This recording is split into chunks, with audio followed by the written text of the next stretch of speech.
The day before the college entrance exam, it was the class beauty's birthday.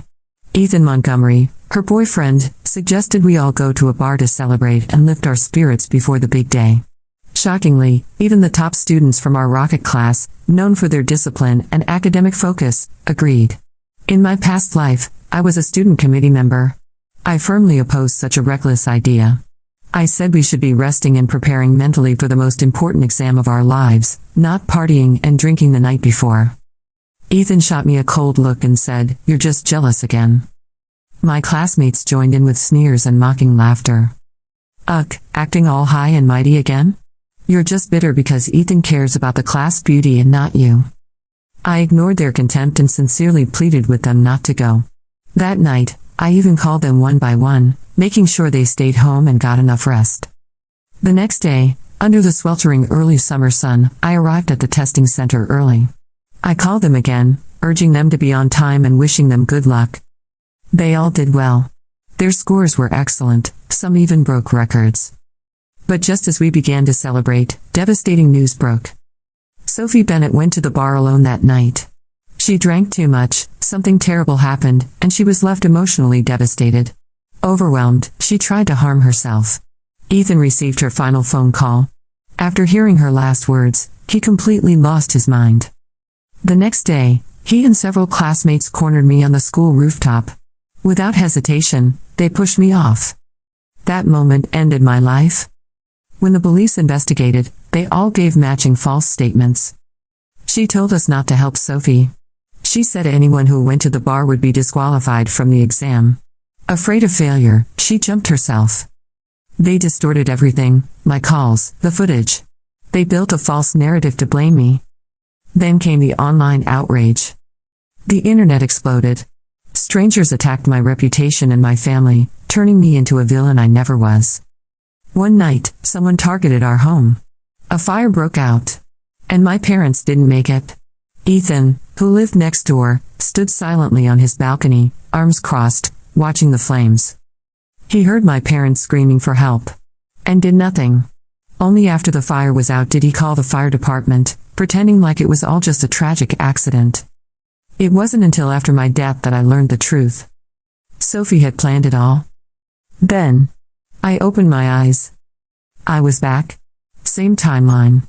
Same people. Same conversations. Ethan stood proudly beside Sophie, announcing, "See you all at the bar tonight."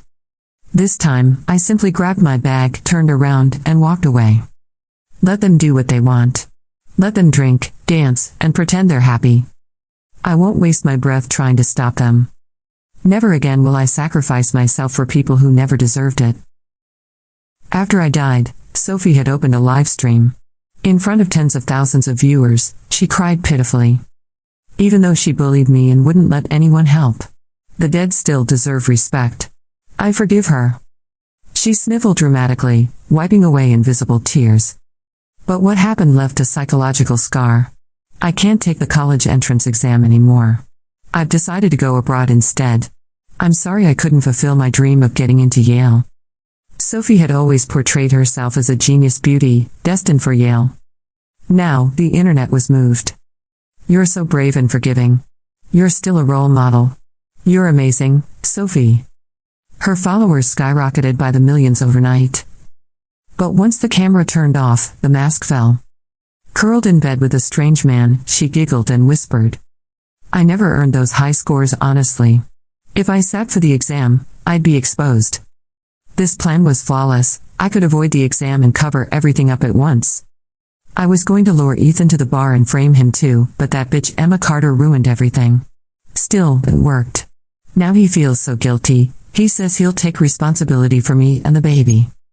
She laughed, a sound so sharp, it could slice through bone.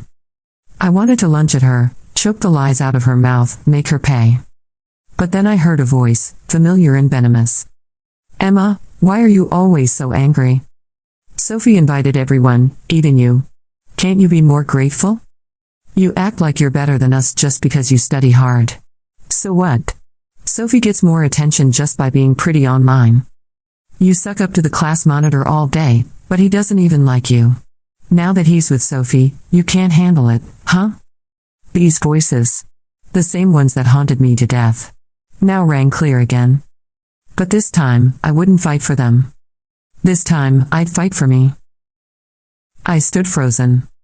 Suddenly, I realized, this scene, this noise, was the night before the college entrance exam. I pinched myself. It hurt. Tears streamed down my face. I was really back. The laughter faded. The same people who had mocked me moments ago now fell silent. Did we go too far? She was just trying to help us, someone whispered. Sophie's eyes turned red. Her voice cracked. Emma, I didn't know you hated me so much. That you'd curse us all to fail. We're the rocket class. How could you ruin everything just because of my birthday? Ethan stepped forward, shielding her protectively, his eyes filled with disdain. Don't worry, he sneered, we're not like you, so scared of a test you run to the bathroom a dozen times and still mess it up. It's just the college entrance exam. Geniuses like us can breeze through it. The class erupted in laughter. I clenched my fists. My chest tightened. Back during the second-year class placement exam, the pressure had wrecked my stomach. I kept running to the bathroom, unable to focus, and missed the rocket class cutoff. After the test, I hid in the library and cried silently. Ethan had found me there. He gently wiped my tears, concern written all over his face. I asked Auntie to make you some porridge, he'd said softly. I know you're upset, but if you didn't do well this time, you'll do better next time. I'll help you catch up. We'll go to the same university. Back then, I believed in us. I thought our quiet romance would lead to something real. Then Sophie transferred in. And everything changed. I took a deep breath and unclenched my hands. Ignoring their laughter, I calmly packed my bag. You're right, I said quietly. In that case, I hope you all have fun. They were stunned. I didn't yell, cry, or lash out like they'd expected. The laughter died. The room fell silent. Some students awkwardly changed the subject, talking about drinks. Fruit wine's only 3%. No way that'll ruin the exam. I scoffed inwardly. That bar's so-called fruit wine could knock out a grown man in one glass. My dad's hospital had treated several teens with alcohol poisoning from that exact place. In my past life, I had tried to stop them because I cared. This time, I wouldn't waste my breath. I slung my bag over my shoulder, ready to leave. But to my surprise, Ethan didn't look triumphant, he frowned. Just as I turned to go, he suddenly grabbed my wrist. No. You're coming with us. The room froze. All eyes turned toward us. Why would she go? Someone muttered. She'll ruin the mood. Sophie chimed in softly, her voice laced with false concern, eyes wide and innocent. But what if Emma comes tonight, bombs the exam tomorrow, and then blames me? That would be so unfair. Her tone was gentle, but her eyes gave her away, nervous, calculating. She was afraid I'd actually go. Afraid I'd be there to stop her from getting Ethan drunk. And framing him for her pregnancy. Ethan scoffed. Don't forget who she is. Remember the Dragon Boat Festival? The English teacher forgot to assign homework, and she went and asked for test papers anyway. Then messaged everyone one by one and ruined the holiday. Silence. Students looked at me with mixed expressions, irritation, judgment, discomfort. I smiled bitterly. That had been a practice test from a top provincial school. Last year, many of its questions appeared in the real exam. Our teacher had gone out of her way to bring it to us to help our scores. I'd been afraid no one would know, so I contacted everyone myself. What I thought was responsibility, they saw as meddling. What I meant as help, they viewed as annoyance. That's when I realized how little they understood me, how easily they twisted my intentions. This time, I wouldn't play the hero. Let them drink. Let them celebrate. Let them face the consequences they're begging for. I would choose me. This time, I wouldn't waste my life on people who never truly saw me. Ethan raised his eyebrows. Maybe this time she'll call your parents again and tattle. That did it. I snapped. I'm not that petty, I said through gritted teeth. I won't interfere. I won't call anyone. I just want to go home, rest, and take the exam like a normal person. I reached for my bag. He yanked it away. What are you doing? I shouted, panic rising like a wave. The next second, he pulled out my admission ticket and held it high. My face went pale. I lunged at him. "You're insane. Give it back." Ethan dangled it just out of reach, like teasing a kitten. "I don't trust you," he said. "Now that I've got this, you won't try anything stupid. Don't ruin Sophie's birthday." Tears burned in my eyes as my voice cracked. "Ethan, you bastard." The hatred in my eyes made him flinch. His smug expression wavered, and for a moment, his tone softened. "As long as you don't rat us out, I'll give it back," he said. "Didn't we promise to go to the same university? Of course I'll return it to you. Just don't ruin Sophie's 18th birthday." I stared at him, my heart sinking like a stone. 18 years of childhood memories, gone. My future meant less to him than her party. I trembled, silently watching him. He couldn't even meet my gaze. Then, with a forced smile, he turned to the others. "Crisis averted. Everyone, enjoy the night." Sophie immediately wrapped her arms around him, her voice syrupy sweet. "Thank you, Ethan. This is the best birthday gift I've ever received." His ears turned red, but he didn't move away. Instead, he gently twirled a lock of her hair around his finger. "As long as you're happy," he said softly. The class erupted into cheers, the noise rattling the windows. "Best gift isn't the party, it's our class monitor, right? Come on. We're officially adults now. A kiss wouldn't hurt." Ethan chuckled, "Cut it out." But there was a flicker in his eyes. He didn't mean it. I stood in the corner, fists clenched so tightly my nails dug into my palms, nearly drawing blood. "Laugh all you want. Let's see who's laughing during the exam tomorrow." I didn't even bother grabbing my school bag. I turned and walked out. But they weren't done. Ethan's voice rang out cold and sharp. "Lock her in the gym. Let her out after the party." I froze. My eyes went wide. "You're insane. Let me go." Several boys grabbed me, twisting my arms behind my back. I kicked and screamed, but they dragged me to the old gymnasium.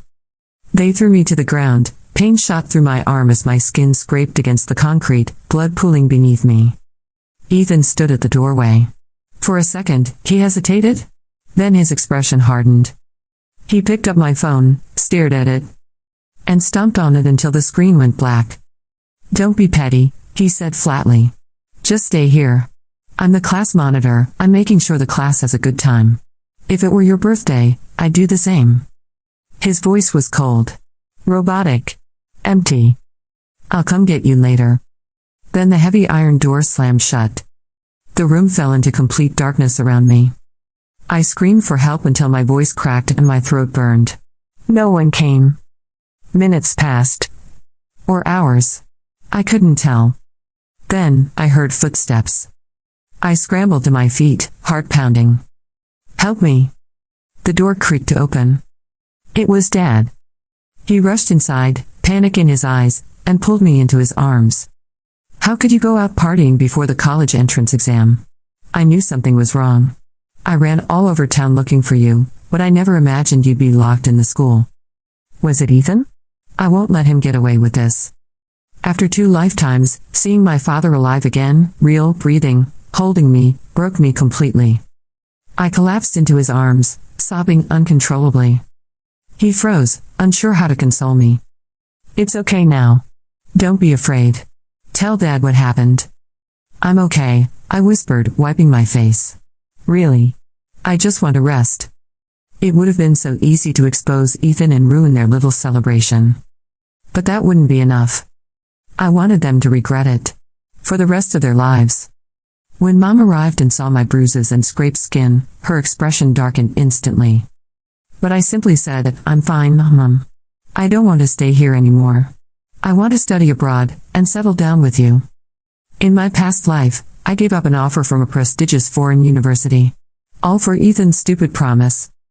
Let's go to college together. And what did I get in return? Humiliation. Betrayal. Heartbreak. This time, I wasn't going to gamble on whether he'd return my admission ticket.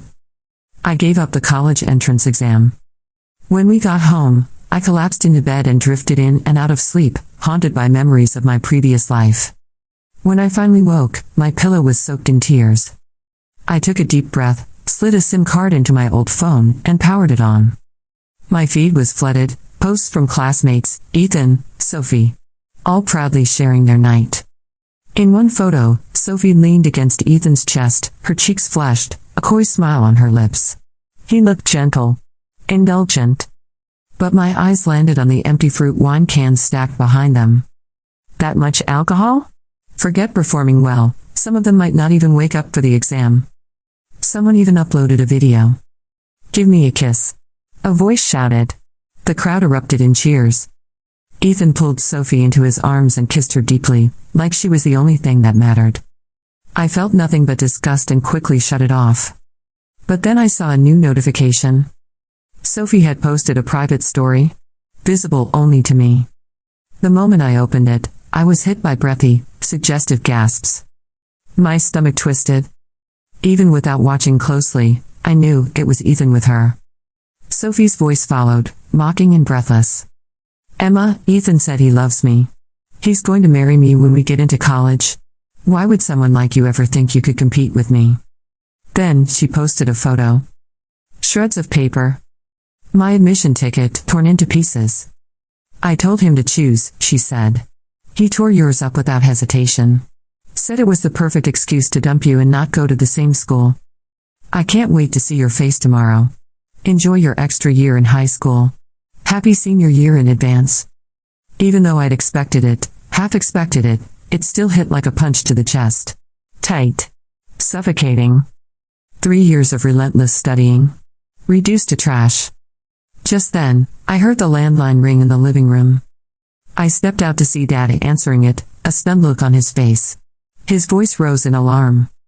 What? A student? A senior? Alcohol poisoning? Okay, I'll be right there. He turned to me, pale and sweating. Thinking I was worried about my classmates, he tried to reassure me. Don't worry, it might not be anyone from your class. I'll check. And even if it is, I'll make sure they recover. They'll make it to the exam. I looked at his concerned face. And remembered how, in my past life, I'd said the same thing. That night, I even dragged Dad to the school bus stop, just in case any classmates were too drunk to show up. He was ready to help them. Because I asked him to. I never expected those ungrateful brats would claim my father threatened them.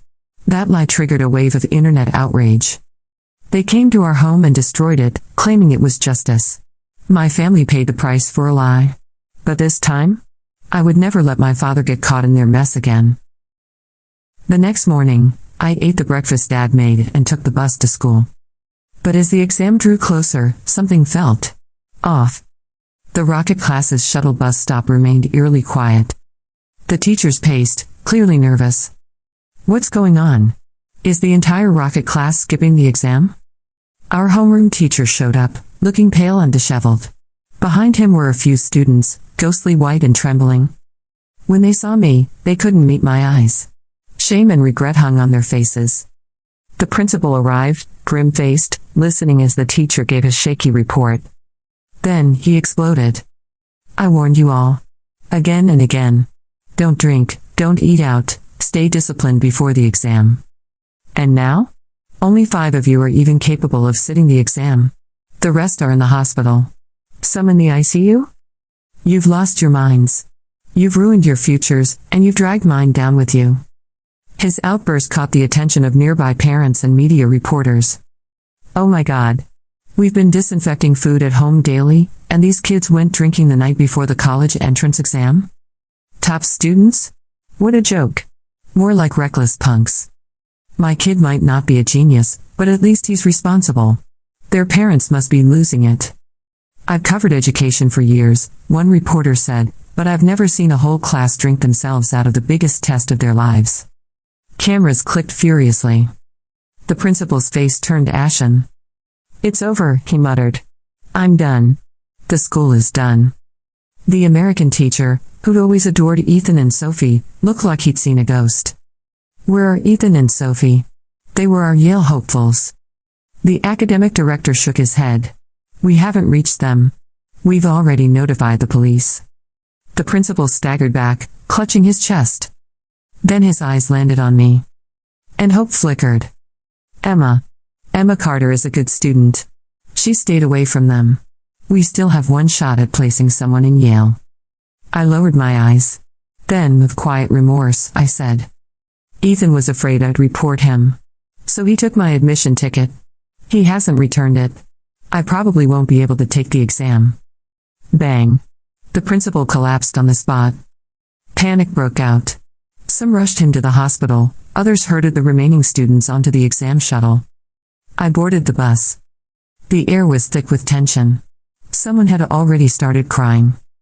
My dad's gonna kill me. I shouldn't have gone to that bar. What do we do now? I can't get into a top school. This is all Sophie's fault. I stared out the window, my face expressionless, listening to their pathetic sobs. Weren't you all geniuses? Wasn't the exam just a formality? So what are you crying about now? Afraid to fail? At the testing center, I was promptly turned away. No admission ticket. One classmate overheard and looked at me with guilt. He whispered, I'm sorry. After the rejection was confirmed, I turned and left. My father was furious. His face pale with rage, he cursed Ethan out loud. Before we even got home, the news had exploded. The parents of Rocket Class's top students launched a live stream, filed a joint legal complaint, contacted the police, and hired lawyers. They were out for blood. Demanding accountability from the school, from Ethan, and from Sophie. A scandal during the National College entrance exam? The internet erupted. Netizens flooded Sophie's social media, calling her a walking disaster. After a full day of silence, Sophie finally went live. Ethan sat beside her, pale and exhausted. Tears streamed down her face as she sobbed into the camera. I'm really sorry. We didn't think things would end like this. We just wanted some cake. It was Emma who insisted on ordering the wine. She said it was light and that we could drink freely. Even though some people drank too much, the hospital overreacted. Emma's dad is the director there. He deliberately exaggerated everything to make it look like poisoning. She nudged Ethan gently. You're her childhood friend, right? Back me up? Ethan hesitated. His eyes flickered, but then he gritted his teeth and said, Yes. I can confirm Emma suggested the drinks. She was jealous of Sophie and the rest of us. And her dad. He really is the hospital director. I couldn't believe what I was hearing. Were they insane? And somehow, people believed them. Just hours earlier, netizens were demanding Sophie and Ethan be held accountable. Now? They turned their pitchforks toward me and my dad. Bang. A car window shattered, something struck my father. He collapsed instantly, badly injured. The car screeched to a halt. I slammed into the windshield. Everything went black. Through the ringing in my ears, I heard the mob. Kill this heartless pair. They sent my son to the ICU, just to get back at classmates. They deserve to die. Make sure that doctor never works again. Someone screamed in a frenzy. I screamed, panicked and broken. We didn't do it. Check the CCTV, I never went to that bar. My dad wasn't even on duty. Dad, bleeding and in pain, crawled over and shielded me with his body. Don't be scared, he whispered. Dad's here. I cried uncontrollably, choking on my own voice. You'd been tricked? Just then, my phone lit up. A message from Ethan. Sorry, Emma. Sophie's family doesn't have money. If she gets sued, it's over for her. Your family's well off. You can afford to take the hit. Once this blows over, we can repeat the year and go to college together, okay? I stared at the screen and let out a bitter laugh. That was it. They chose to sacrifice us because we had something to lose. Ethan. You scumbag. Rot. In. Hell. The angry crowd pulled us from the car and attacked us, yelling and blaming us for everything. One of them raised his phone and started live streaming the violence. Somewhere in a safe, distant place, Sophie and Ethan watched it unfold. Sophie sighed in relief, leaning into Ethan with a flirtatious smile. Thank you for saving me, Ethan. He forced a smile, but his eyes were clouded with guilt and fear. As long as you're safe, I'll do anything for you. In the chaos, my mother arrived. She stormed in like a thunderclap, forcing her way through the crowd. Don't you dare touch my husband and daughter. Standing between us and the mob, she raised her phone. Her voice was icy, firm. The real culprits behind the student poisonings are Sophie and Ethan. I've uploaded the evidence. Don't believe me? Check for yourselves. The crowd hesitated. Silence fell. Then, everyone looked down at their phones. Footage began to play. Surveillance from the bar's private room. The one Sophie claimed I entered. Student after student appeared. But I never showed up. Not once. My daughter wasn't at the bar. How could she have forced anyone to drink? My mother's voice was calm, but each word struck like a blade. The comments section froze. Public opinion shifted. Sophie's face paled. But within seconds, the tears returned. This must have been part of her plan all along. She followed us but stayed outside, just so she could use this as an alibi. Suddenly, she pulled out a crumpled receipt. Look. Here's the drink bill. The card used, MS. Ethan jumped in, his voice eerily composed. She gave me her card outside. Said it was a birthday apology to Sophie. She insisted it was all fruit wine. He held up his phone and added, "And here's a message from Emma's dad asking if she was with us." I replied yes. That's all the proof you need. I stared at them coldly. He had stolen my school bag. Used my money. And now, used it to destroy me. In the crowd, one of the parents screamed first. The one whose son was in the ICU. What a calculated setup. You monsters, my son almost died. You should pay with your lives. His rage ignited the others. The mob shouted, cried, cursed, demanded justice. Chaos exploded again. I dragged myself from the ground, body trembling, and raised my phone. I've called the police. They'll be here any minute. I looked into the live stream camera, my voice unwavering. You really think yesterday's classroom wasn't recorded? I knew you'd try to frame me, I said calmly, lifting my phone. So I recorded everything. And now? I'm releasing it. Let's see how you spin this. Yesterday, the moment I realized I had been reborn, I hit record. Even when Ethan smashed my phone later, it didn't matter, everything had already been uploaded to the cloud. I opened the folder, selected the edited clip, and hit send. Just then, police sirens echoed in the distance. The live stream was still running. And the moment the video went live, the truth hit the screen like a tidal wave. I was seen trying to stop them, begging my classmates not to go to the bar. Only to be mocked and ridiculed. Then Ethan appeared on screen, snatching my admission ticket, smirking with arrogance. Then his voice rang out, cold and commanding. Lock her in the gym. Let her out after the party. The sound of the metal doors slamming shut echoed, raw and damning. Then came his quiet conversation with Sophie, clear as day. Don't be jealous. I'm the class monitor, just helping my classmates enjoy themselves. If it were your birthday, I'd do the same. Be good. I'll come pick you up later. Every detail. Every word. Unedited. Unfiltered. Unforgivable. The internet was stunned. Holy crap. That's her boyfriend? He locked her in a gym just to throw a party for his side chick? Suddenly, someone shouted. Look. Ethan and Sophie are live streaming again. All eyes turned to me. They said you made Ethan frame Sophie yesterday. They said you'll apologize on live stream later. So, who's lying here?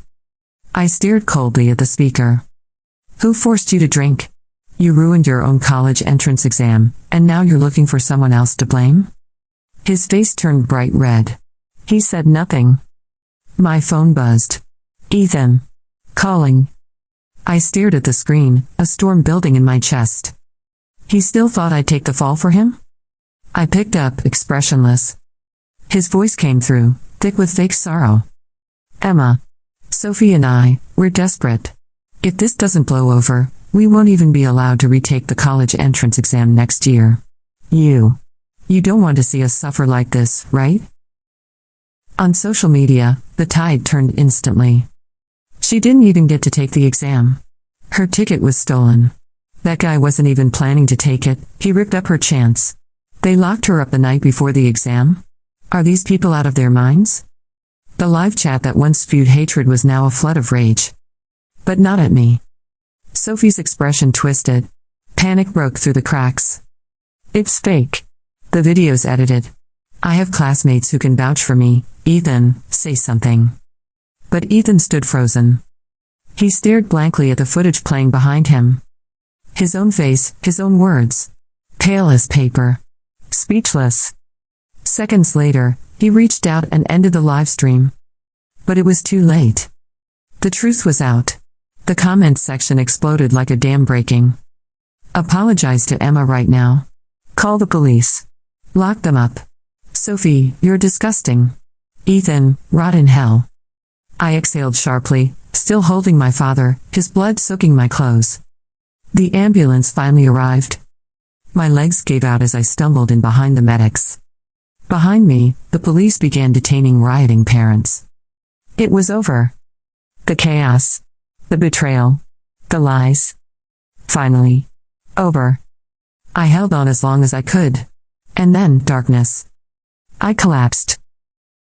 When I opened my eyes, it was already the next day. I had been unconscious for over 24 hours. Down the hallway, the classmates who were hospitalized for alcohol poisoning were recovering in a shared ward. Their sobs echoed faintly through the corridor. Parents crouched outside, faces full of exhaustion and regret. Wearing a hospital gown, I walked past slowly. Some looked up and immediately turned away in shame. A few students who once pretended to be my friends approached, heads bowed, voices cracking. Emma. We're so sorry. We should have listened. If only we'd left the bar earlier. It was Sophie and Ethan, they made us go, made us drink. But others quickly jumped in. Don't blame them now. You all wanted to try drinking. Sophie and Ethan meant well. You made your own choices. I stood in silence, watching them argue. A cold smirk tugged at the corner of my mouth. They still didn't know that Sophie did it all on purpose. But they would. Very soon. I turned to leave. When someone shouted, "Hey! Look! Ethan and Sophie are live streaming again." All eyes turned to me. They're saying you made Ethan frame Sophie yesterday. They claim you'll go live later and apologize publicly. Another voice broke through. Who's lying here? Who's going to take responsibility for all of this? I stopped walking. Then I turned slowly to face them, expression calm, voice cold as ice. Let's find out. I looked at the speaker coldly, my tone like ice. Who forced you to drink? You ruined your own college entrance exam, now you want to blame someone else? His face flushed bright red. He had nothing left to say. Just then, my phone buzzed. Ethan. I stared at the screen, a storm already rising inside me. Did he really think I'd still take the blame? I answered, face expressionless. His voice came through, thick with fake emotion. Emma. Sophie and we're desperate. If this doesn't blow over, we won't even be allowed to retake the college entrance exam next year. You don't want to see us suffer, right? I laughed bitterly. What about me, Ethan? You stole my admission ticket. Locked me in a gym. Spread lies about me. What exactly do you expect me to do? I couldn't even take the exam. If you drag me down again, my life is over. Have you ever thought about that?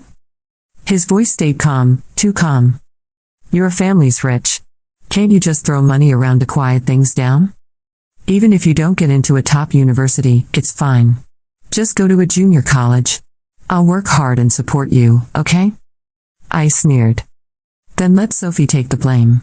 You can support her. His voice softened, mistaking my contempt for jealousy. How could she compare to you? Her dream is Yale, how could I let her lose that? Besides, he added, lowering his voice, the one I've always liked. Is you. I was going to confess to you last night, on the way home from school. I laughed again, cold, bitter. You say you like me. And yet you locked me away? Stole my ticket? Slept with Sophie and filmed it just to humiliate me? There was silence. Then a shaky, panicked whisper. You. How do you know? Who told you? It's fake. None of it's true. She sent it to me herself, I replied quietly. Want me to forward it back to you, so you can savor it again? He was speechless. I hung up. Seconds later, my phone lit up with messages. Emma, I'm sorry. Sophie and I drank too much. I didn't mean to tear your ticket. We made a deal. If we help Sophie now, she'll stay out of my life. You've always cared about my relationship with her. But now she's out of the picture. I'll be yours alone, okay? Start a live broadcast in an hour. Clear things up. We'll be together. Okay? I read it all. Smiled coldly. The live broadcast will begin. His replies came in rapid bursts. Hearts, I love you emojis.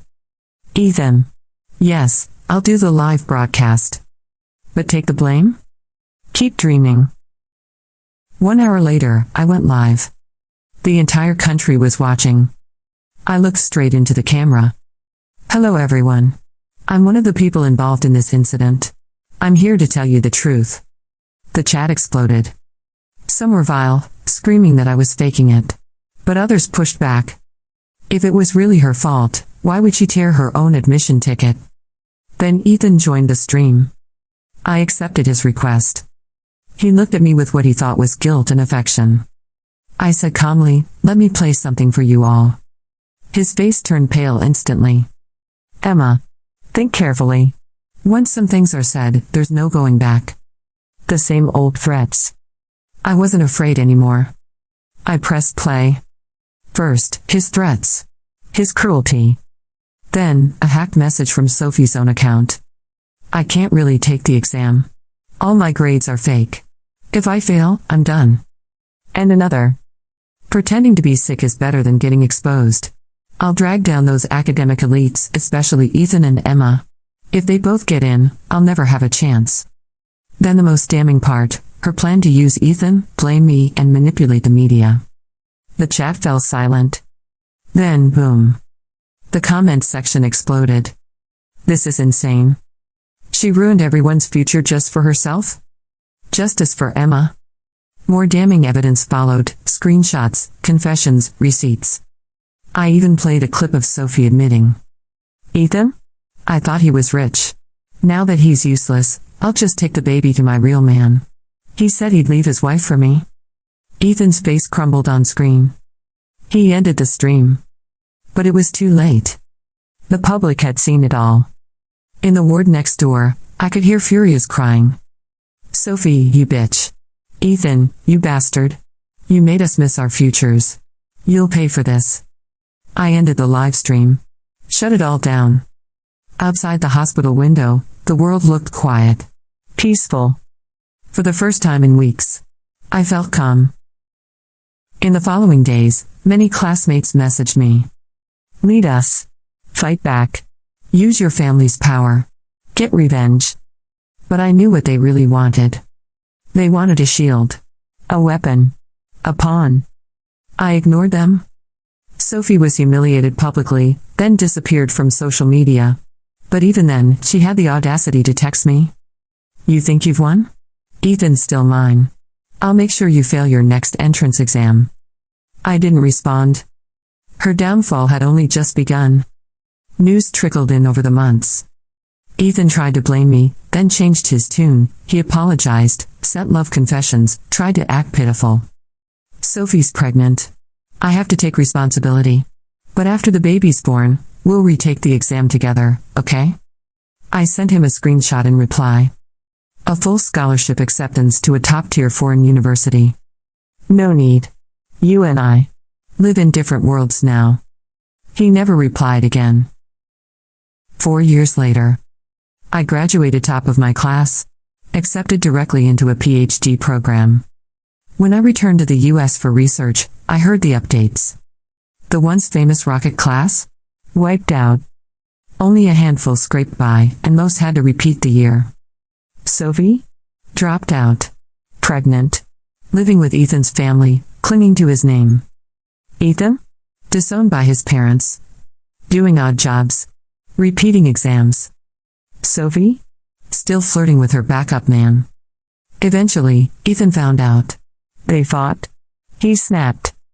He was arrested for assault. Now sitting in prison. Sophie? Beaten by the wife of her supposed big brother. Hospitalized. When I heard all that, I just smiled faintly and zipped up my bag. That's all? I have a plane to catch.